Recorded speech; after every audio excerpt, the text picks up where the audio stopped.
심리학자이자 또 부부치료 전문가인 하벨 핸드릭스 박사가 이런 말을 했습니다. 부부 싸움의 90%는 어린 시절 부모로부터 받은 상처 때문이다. 이 말의 배경이 어떻게 되는가 하면 하빌 핸드릭스 박사가 이제 이혼 위기에 놓여 있는 약 1000쌍의 부부를 대상으로 무려 8년에 걸쳐 가지고 면담하고 또 이런저런 상담을 통해 가지고 조사했는데 그 내용들을 이제 인터뷰한 걸 제가 글로 읽어본 적이 있습니다. 그 인터뷰에서 이분이 이런 말을 했습니다. 대부분 싸우면 울고 있는 어린아이의 모습을 가장 많이 보인다. 그 과정에서 딱 잡아 설명할 수 없는 어떤 강박적인 경향성들을 보였다. 이를 분석한 결과 어린 시절의 상처와 절망이 각자의 방어 기제에 작동하고 있다는 점을 발견했다. 부부간에 발생하는 부정적 상호작용의 90%가량은 주 양육자에게 받은 상처 때문에 생긴다는 얘기다. 주 양육자가 누구겠습니까? 부모 아닙니까? 또 이런 부연 설명도 했습니다. 어린 시절 엄마에게 많이 맞으며 자란 남편은 뇌의 일부분에 상처가 나 있다. 살다 보면 부인이 뇌에 상처난 부분을 건드릴 때가 있는데 남편은 그때 자기도 모르게 공격적인 반응을 보인다. 그럼 당황한 부인도 공격적으로 변하고 싸움은 걷잡을 수 없이 커지는 것이다. 한 부분만 더 인용해 드리겠습니다. 이런 내용도 있습니다. 어린 시절 엄마에게 많이 맞으며 자란 남편은 자기도 모르는 사이에 엄마와 닮은 여자를 찾아 결혼한다. 당시에 받지 못한 사랑을 받고 싶어서다. 그러다가 기대에 못 미치면 상처를 주고받다가 관계에서 도망치려는 무의식적인 충동인 이혼을 선택하게 된다. 이 참 가슴 아픈 이야기들 아닙니까? 제가 예전에 한번 인용했던 적이 있는데요. 이 부부는 겉으로 보기에 한 남자와 한 여자가 그렇게 대면하고 사는 것 같지만 사실은 4명이 복잡하게 얽히고 설키는 이 관계의 이 복잡성, 이게 부부 관계다. 제가 그렇게 한번 설명을 드린 적이 있습니다. 그 4사람이라는 게 겉으로 보여지는 남편, 또 겉으로 보여지는 아내, 그런가 하면은 세 번째 사람은 누굽니까?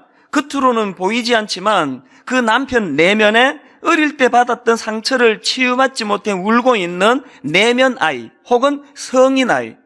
그런가 하면 마지막 4번째 사람은 누구겠습니까?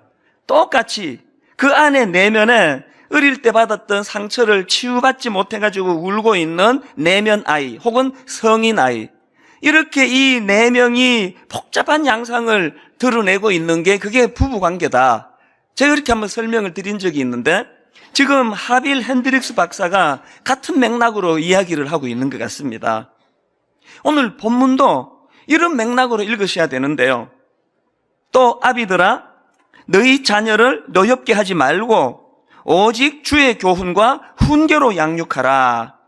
왜 우리가 아이들 마음에 울분과 분노가 남지 않도록 그 아이가 상처받은 마음으로 살지 않도록 노력하고 배려를 해야 되는가 하면 그게 결혼해서 가정생활에도 영향을 미친다는 거예요. 이 상처받은 내면의 그 성인 아이 혹은 내면 아이가 그 남편 마음속에 크게 응어리져 있을수록 부부관계는 훨씬 복잡한 구도로 일어나기 때문입니다. 오늘 본문 6장 4절에 나오는 이 자녀를 노엽게 하지 말고 할 때 이 노엽게 하다라는 이 단어는 원어로 보면은 파로르기조라는 단어입니다. 이 단어는 합성어인데요. 옆에 이런 뜻을 갖고 있는 파라라는 단어하고 그런가 하면은 화내다라는 뜻을 가지고 있는 오르기조라는 두 단어가 합쳐져 만들어진 이 합성어가 바로 오늘 본문 파로르기조라는 단어예요. 그래서 이 파로르기조라는 단어는 이런 뜻입니다. 옆에서 화나게 하다. 또 화나는 상황으로 몰아넣다. 그래서 저는 이런 뜻을 살펴보면서 사실 여러분 먼 데 있는 사람이 제게 상처를 주지 않습니다. 내가 주로 상처를 받는 건 가까운 옆에 있는 사람이에요.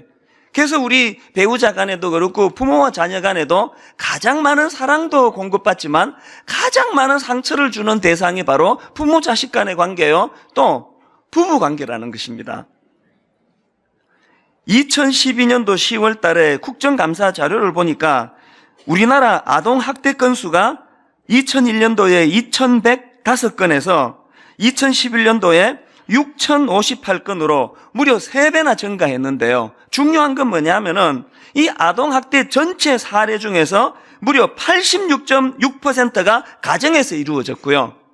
그리고 또 그 중에 83.1%가 부모에 의해서 이루어졌다는 겁니다. 뭘 의미하겠습니까? 파로르기죠. 가장 가까운 그 부모가 가장 내게 사랑도 많이 주지만 자녀들에게 상처도 가장 많이 주는 존재일 위험성이 있다는 것입니다. 그래서 오늘 이제 이 부분에 대해서 좀 살펴보려고 하는데요. 사실 대한민국에서 자라는 저 어린아이들, 또 대한민국에서 자라는 청소년, 젊은이들, 참 불쌍하다. 이건 말해서 입만 아픈 이야기 아닙니까? 모르는 사람이 누가 있습니까? 다 알고 있는 거 아닙니까? OECD 31개국 만 10세부터 24세까지 이 청소년들을 대상으로 조사해 보니까 참 부러운 게요. 인구 10만 명당 자살률이 2000년도 7.7명에서 2010년도 6.5명으로 16%나 자살률이 감소했다는 겁니다. 그런데 유독 그 시기에 우리나라 청소년들만 같은 기간에 인구 10만 명당 자살률이 6.4명에서 9.4명으로 무려 47%가 증가했다는 것입니다. 이런 통계를 보고도요, 아무렇지도 않으면 우리 다 정말 병든 사람들이에요. 질문해야 될 거 아닙니까? 왜 모든 OECD 국가 나라 사람들이 청소년 자살률이 그렇게 떨어지고 있을 때 왜 유독 우리나라만 아이들 자살률이 이렇게 급증하고 있는가? 이유가 뭐냐? 원인이 뭐냐? 우리 참 괴로워하면서 이거 살펴봐야 되는 거 아닙니까? 사실 제가 이런 질문을 하다가 생각해 보니까요, 우리나라 어른들이 애들에게 못하는 일이 참 많고 잘못하는 일이 많고 사과할 일이 참 많습니다. 이런 거 생각하면 저 아이들에게 참 미안하고 부끄러울 뿐이에요. 저는 사실 그 어른들 집회는 주저없이 가서 설교하는 거 하나도 어렵지 않아요. 저보다 연세 많은 어르신들을 위시해가지고 회개를 각성 촉구하고 막 소리 지르면서 어떨 때는 인간의 생각을 뛰어넘는 구원명과 또 강한 질책과 그런 걸 하는 걸 저 주저하지 않습니다만, 저는요, 요즘에 중고등부 수련회 같은데 또 청년 집회 오라 그래도 잘 안 갑니다. 정말 잘 안 가요. 한국교회를 이 지경으로 만든 그 주범 중에 한국교회 이 지경으로 만든 그 기성세대 중에 한 사람이 전데 제가 그 다음 세대에 무슨 얼굴을 들고 가겠습니까? 그래서 어쩔 수 없이 가야 되는 청년 집회를 제가 가게 되면은 제가 항상 사과부터 합니다. 우리 세대를 용서해달라고. 오늘 우리 모두가 다 이런 아이들에게 미안한 마음을 가지고 또 참 부끄러운 마음을 가지고 그렇게 살아야 되는데요. 그러면 우리가 아이들에게 잘못한 게 어떤 것들이 있습니까? 엄청나게 많지만 제가 오늘 대표적인 몇 가지를 한번 정리를 해봤습니다. 우리가 아이들에게 잘못한 게 있습니까? 첫째로요, 가장 대표적인 잘못은 이 나라를 입시 지옥으로 변질시킨 잘못입니다. 여러분, 정형행동이라는 용어를 들어보신 적 있습니까? 이 정형행동이라는 것은 글자 그대로 말하면 그 틀에 박힌 행동을 반복하는 거예요. 그런데 주로 이 정형행동이라는 용어가 어디에 쓰이는가 하면은 이 넓은 자연에서 절대로 살던 그 짐승을 잡아다 가지고 이제 동물원에 가둬놓으면 그 동물들이 마음이 힘든 거예요. 그래서 이제 그 동물원 같은 데 가보면은 호랑이나 곰 이런 짐승들이 막 우리 안을 계속 맴도는 걸 아마 보실 수가 있을 거예요. 그게 신나고 즐거워서 맴도는 게 아니고요, 답답해서 맴도는 거래요. 스트레스 때문에 맴도는 거래요. 그 작년 12월 달에 서울대공원에서 끔찍한 사건 하나가 발생하지 않았습니까? 사육사 한 분이 청소하려고 우리 안에 들어갔는데 거기서 그만 수컷 호랑이의 습격을 받아가지고 목숨을 잃게 됐는데요. 그 사육사를 습격해가지고 그 물어 죽인 그 수컷 호랑이가 바로 그 전날에 정령 행동을 보였다는 거예요. 불안한 거예요. 답답한 거예요. 그 우리로 치면은 울분이 꽉 차 있는 거예요. 왜 나를 여기다 가두어가지고 나는 정글을 포효하도록 만들어진 존재인데 오늘 여러분 이 땅에 우리 청소년 어린애들이 바로 이 울분 꽉 차 있을 거 아닙니까? 지금 우리 대한민국 아이들이 꼭 이 정령 행동, 다람쥐 쳇바퀴 돌도록 고1만 시켜가지고요. 여러분 제가 정말 우라통이 터지는 게 뭐냐면은 제가 이민 생활할 때 보니까요. 아이들 여름방학 석 달 동안에요. 아무 숙제가 없어요. 무조건 놀아야 돼요. 공부하면 안 돼요. 과장스럽게 말하면. 그리고 그 방학 동안에 막 제멋대로 수영하러 다니고 테니스 치고 첼로 배우고 바이올린 켜고 농구하러 다니고 막 석 달을 막 한없이 놀더라고요. 우리나라 방학은요 애들 더 잡습니다. 이 방학 언제 끝나나 그러고 있어요. 그러니까 아이들 마음속에 울분이 있는 거예요. 사실 몇 년 전에 미국에서 어느 교회가 저를 청빙했을 때요, 내 사명 때문에 당연히 뭐 한 번도 그 흔들려 본 적이 없는데요, 솔직히 말하면 우리 새 아이를 생각하면요 정말 갔어야 돼요. 지난 고난주간 때 이야기했더니 또 어떤 성도님이 또 막 섭섭하다고 막 그러시더라고요. 그거 안 갔잖아요.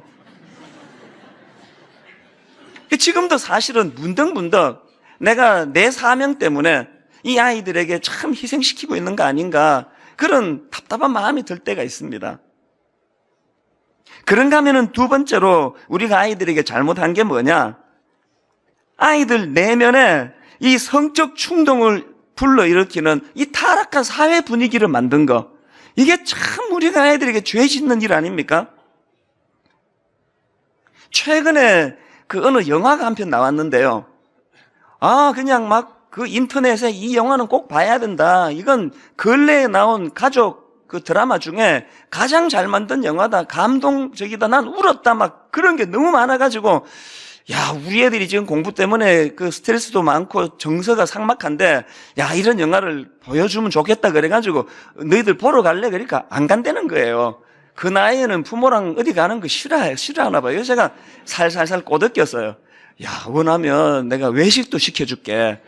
맛있는 것도 사주고, 영화 진짜 재밌대더라. 그래가지고 어떻게 꼬드겨가지고 애 셋 다 데리고 우리 5 식구가 영화를 보러 같이 간 거예요.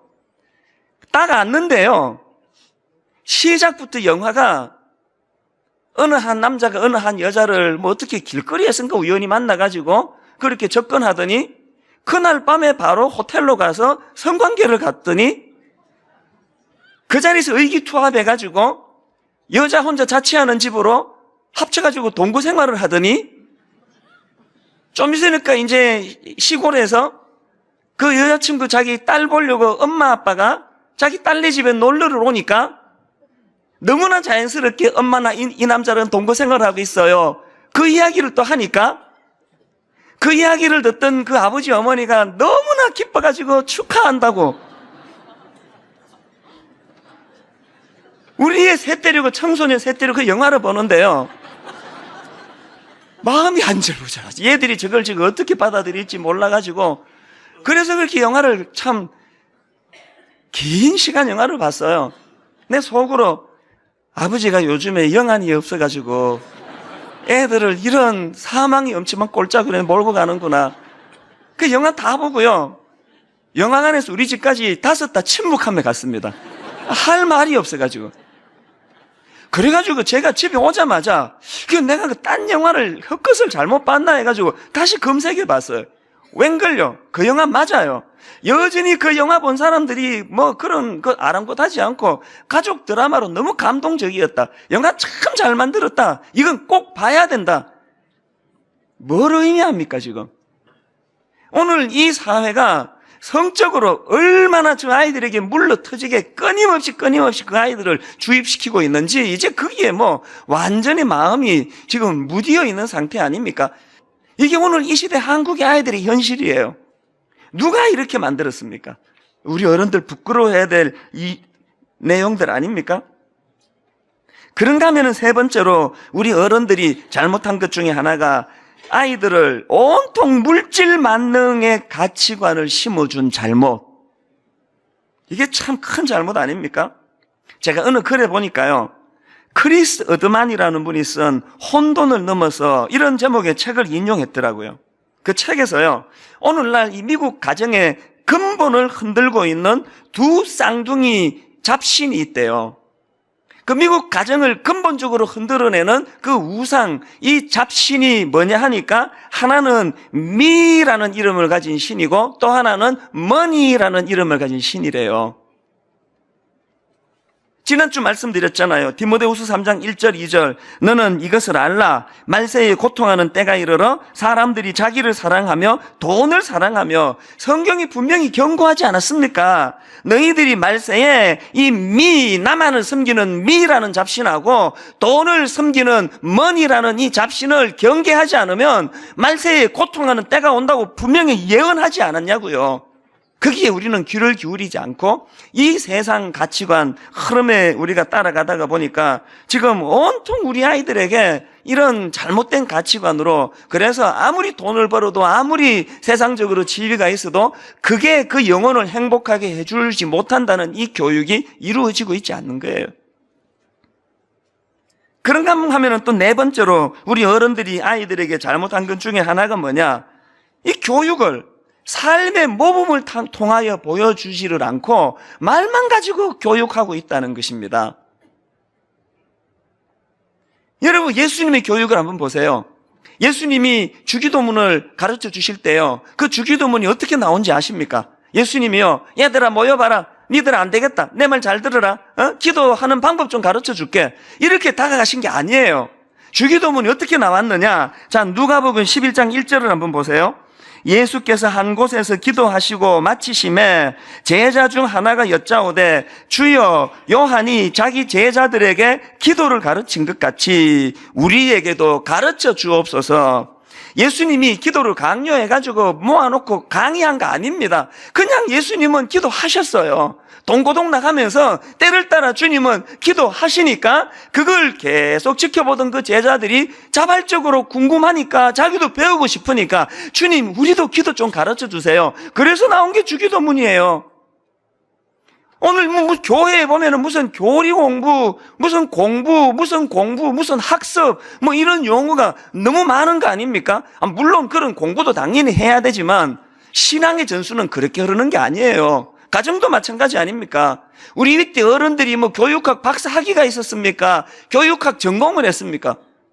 그냥 화장실 가려고 어린 중학생이 화장실 가려고 잠이 깨가지고 나가다가 보니까 어디서 막 이상한 신음소리 같은 게 들려가지고 무서워가지고 문을 빼꼼히 열어보니까 거기에 어머니가 담요를 뒤집어 쓰고 눈물로 중얼중얼 자기들을 위하여 기도하는 그 모습을 목도하면서 그렇게 신앙이 전수되는 거 아닙니까? 어른들이, 여러분, 우리 윗대 어른들이 늘 자기 전에 하나님 말씀 보고 묵상하고 연속극 같은 그거 자기 전에 혼미하다가 안 보는 게 좋겠다. 그러면서 그런 본을 보여주시는 그 가운데 우리가 성경 읽는 거, 묵상을 배우는 거 아닙니까? 토요일 날 큰 돈은 아니지만 요즘으로 치면 1,000원, 2,000원 되는 가난한 집이니까 무슨 큰 헌금하겠습니까만 예배는 정성이야. 그러시면서 그 다리미로 하나님께 드릴 헌금을 깨끗하게 다림질하시는 그런 모습을 보고, 예배는 정성이구나. 헌금은 금액이 많고 적음이 아니라 이거 정성이구나. 이걸 전수받고 배우는 거 아닙니까? 우리 윗대 어른들에게 우리가 이 신앙을 전수받아 놓고 우리는 우리 아이들에게 흘려보내주지를 못하잖아요. 여러분, 만약에요, 믿는 집안에서 아이들을 양육하면서 여러분의 자녀들이 여러분에게 한 번도 엄마, 기도를 좀 가르쳐 주세요, 이런 말을 한 번도 못 들으셨으면 여러분 문제가 있습니다라고 제가 설교하려고 원고를 적어놓고 생각하니까 우리 애들도 저한테 그걸 물은 적이 한 번도 없어요. 오늘 우리가 하나님 앞에서 부끄러워해야 되는 게 바로 이 모습 아닙니까? 바울이요, 빌립보 3장 17절에서 형제들아, 너희는 함께 나를 본받으라. 그리고 너희가 우리를 본받은 것처럼 그와 같이 행하는 자들을 눈여겨보라. 이렇게 말씀을 했는데요. 여러분, 우리가 우리 자녀들에게 이렇게 당당하게 말할 수 있습니까? 니들 딴 사람 볼 거 없다. 아빠만 보면 돼. 너 엄마처럼은 살면 돼. 우리가 이 정도 자신감을 가지고 아이들을 양육하고 있습니까? 어느 책 보니까 그 제목이요, 아버지의 뒷모습을 보고 배운다, 이렇게 돼 있더라고요. 제목만으로 저자가 뭘 말하고 싶은지 다 나와 있는 거 아닙니까? 아프리카의 성자로 불리우는 슈바이츠 박사에게 어떤 사람이 이렇게 물었답니다. 박사님, 자녀 교육에서 가장 중요한 게 뭡니까? 자녀 교육에서 가장 소중한 거 3가지만 말씀해 주세요. 그랬더니 슈바이츠 박사가 이렇게 대답했답니다. 자녀 교육? 가장 중요한 게 뭐냐? 첫째, 번복이. 둘째, 번복이. 셋째, 번복이. 그렇게 이야기했답니다. 저는 이번에 여객선 침몰 사고 희생자 중에서 그 단원 고등학교 정차홍 군, 신비로운 학생 아닙니까? 고1짜리 어린애가요, 본능밖에 남아있지 않을 그 공포와 두려움, 죽음이 자기 코앞을 어른거리고 있을 때 자기가 입고 있던 그 구명조끼를 벗어가지고 그 양보해서 지 친구에게 그것을 건네주고 자기는 구조활동하러 가겠다고 물속으로 몸을 던져서 그렇게 희생돼서 죽었던 그 아이 기사를 보면서 신비롭더라고요. 이 어린애가 이게 어떻게 가능했을까, 이게. 며칠 뒤에 장례식 기사를 보면서 힌트를 제가 얻었습니다. 다 보셨죠? 그 부모가요, 이번에 이 장례 비용이 모두 이제 국가가 부담한다는 걸 알고요, 가장 싼 수의를 입히고 가장 싼 관에다가 아이를 담아가지고 그렇게 장례를 치렀답니다. 그리고 빈소도 안 차렸대요. 직계 가족만 모여가지고 화장을 해가지고 지인이 물었답니다. 왜 이렇게 하느냐 그랬더니 나라 돈인데 함부로 쓸 수가 있습니까? 그 아버지 대답이래요. 힌트 얻을 수 있지 않습니까? 그걸 옆에서 지켜본 그 장례식장 관계자가 이런 말을 했습니다. 유족을 보니 위급한 상황에서도 친구를 먼저 구하려 한 정군의 용기가 이해가 간다. 그러면서 그 아버지의 그 아들이더군요. 본으로 보여주는 교육. 이런 면에서 우리는 너무 교육이 말로만 이루어지고 있는 것에 대하여 참 부끄러움을 느껴야 되는 거 아닙니까? 가정도 그렇고요, 교회도 마찬가지예요.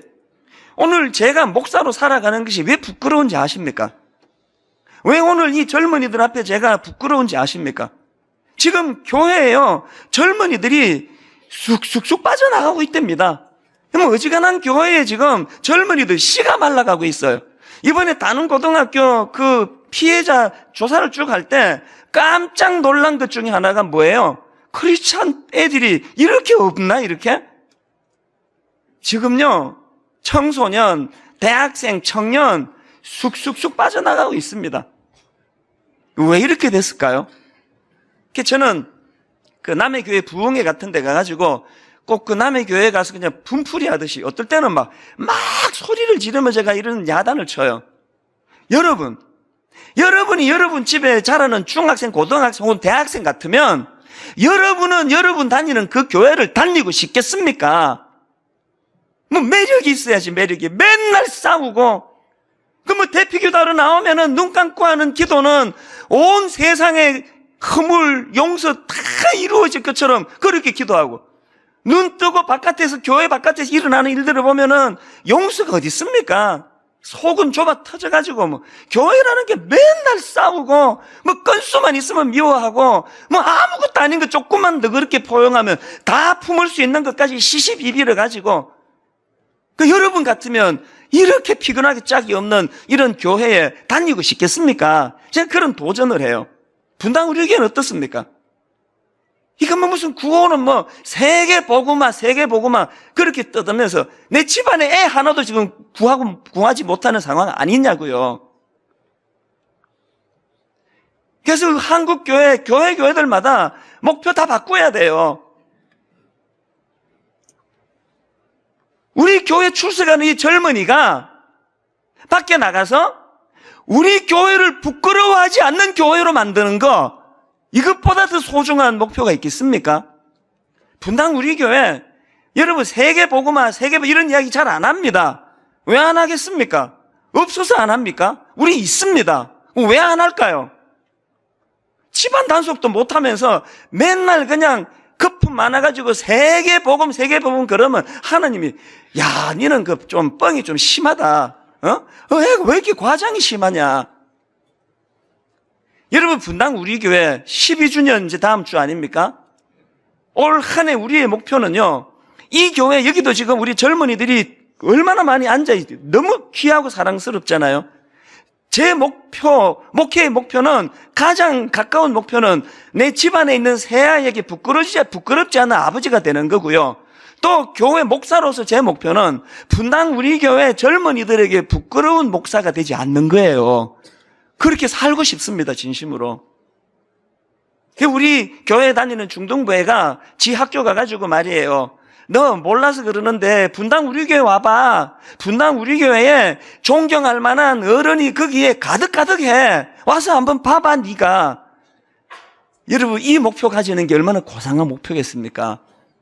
그래서 여러분, 아이들 앞에 누구 험담하고 욕하고 미워하고 그건요, 애들에게 영적으로 그거는 그 구정물을 먹이는 짓이에요. 어찌간하면 용서하세요. 우리 다음 세대를 위해서. 어찌간하면 품어주고 사랑하고. 이런 맥락에서 여러분, 지금 분당 우리 교회가 다음 주일 12주년을 맞이하는데 저는 이게 굉장히 중요하다고 생각합니다. 우리끼리 떡 해먹고 잔치하고 파티하고 아이들에게 그거 보여주고 싶지 않습니다.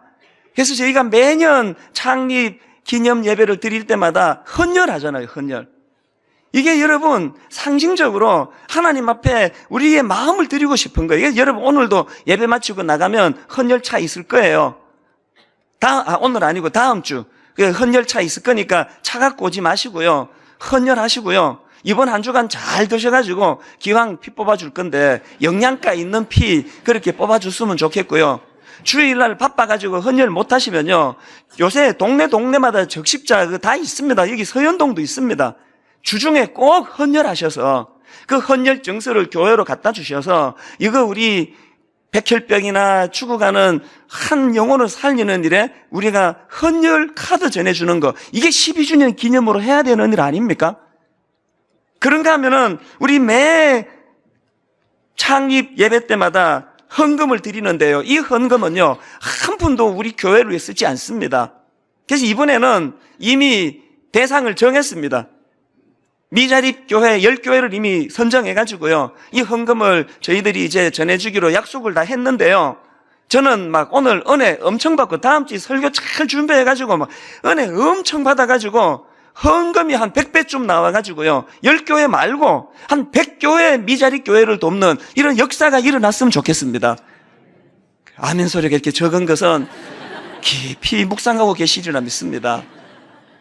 그리고 지난 주일 우리가 그 여객선 침몰 사건으로 고통 중에 있는 이웃을 위하여 우리 헌금하면 좋겠다 그래서 이제 그 유가족 대표도 만나보고요, 뭘 하면 좋겠냐 그래서 우리가 사실은 그 단원 고등학교에 한 1억에서 1억 5천 정도 장학금을 주면 좋겠다, 그렇게 이제 저희가 의논을 했는데, 들어보니까 아직까지는 그 유가족들하고 학교 사이에 정리해야 될 일들이 좀 남아있고 또 그 유가족들이 그거 원치 않아요, 아직은. 그래서 다음 주 헌금은 거기다가는 쓰지 않을 계획이에요. 대신에 우리 송림중고등학교, 여러분 이번에 헌금 좀 많이 해서 우리 이렇게 고맙게 장소 빌려주는 고마운 학교인데 이 아이들에게 좀 장학금도 주고, 그래서 우리가 아이들에게 무언으로 보여주는 게 뭡니까? 우리 엄마는, 우리 아빠는, 우리 분당 우리 교회는 money 이런 잡신에게 놀아나고 있는 세상과 좀 다른 가치관을 가지고 계시는 분들이구나. 이게 교육 아닙니까?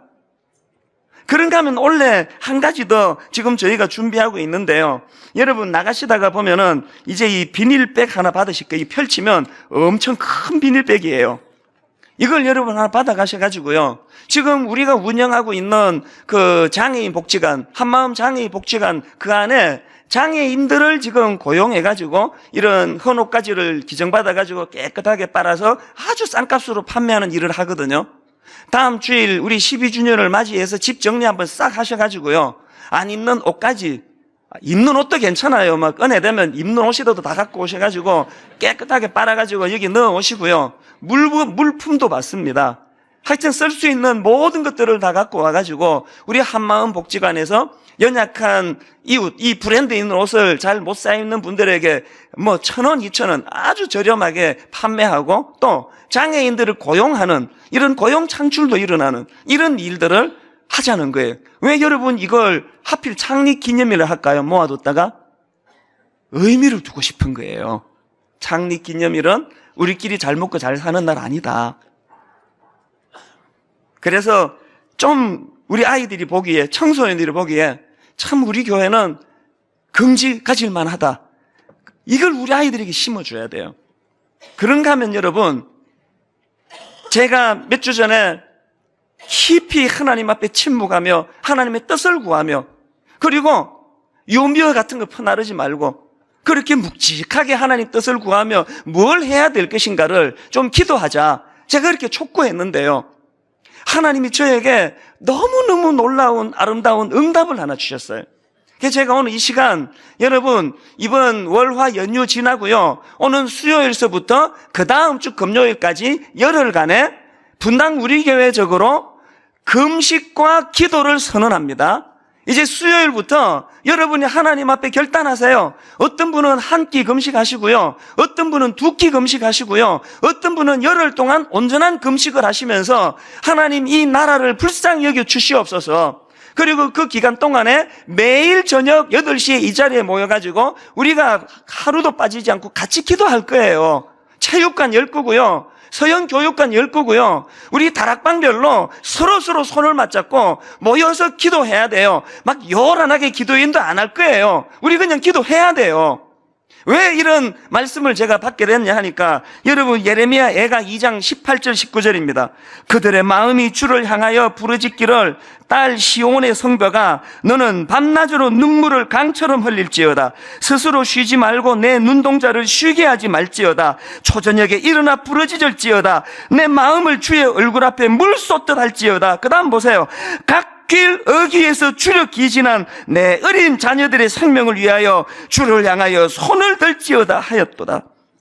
지금 바벨론 공격으로 성전이 있는 예루살렘이 완전히 파괴되고 백성이 마음이 녹아 물같이 된 상황이에요. 그 상황에서 선지자 예레미야가 백성들에게 무슨 권면을 던집니까? 제가 이 부분을 표준 세번역으로 보니까 어느 한 대목이 이렇게 마음에 확 와닿는 거예요. 한번 다시 보세요. 도성 시온의 성벽아 큰 소리로 주께 부르짖어라. 밤낮으로 눈물을 강물처럼 흘려라. 쉬지 말고 부르짖어라. 내 눈에서 눈물이 그치게 하지 말아라. 온 밤 내내 시간을 알 때마다 일어나 부르짖어라. 물을 쏟아놓듯 주님 앞에 내 마음을 쏟아놓아라. 그 다음 보세요. 거리 어귀에서 굶주려 쓰러진 내 아이들을 살려달라고 그분에게 손을 들어 빌어라.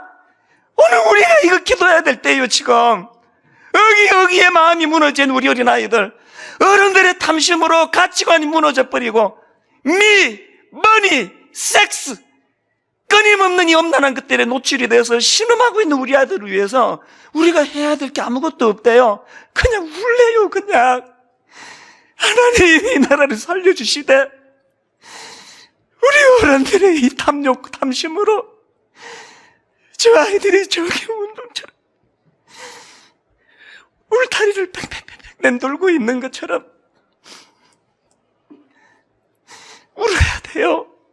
하나님 앞에 나와서 우리 울어야 돼요. 우리 부모들의 무능을 용서해 주시고 이 교회의 무능과 타락을 용서해 주시고 다음 수요일서부터 금식하며 주님 앞에 기도할 때 우리를 불쌍히 보시는 주님께서 이 절망에 빠진 이 민족을 다시 회복시켜 주실 줄로 믿습니다.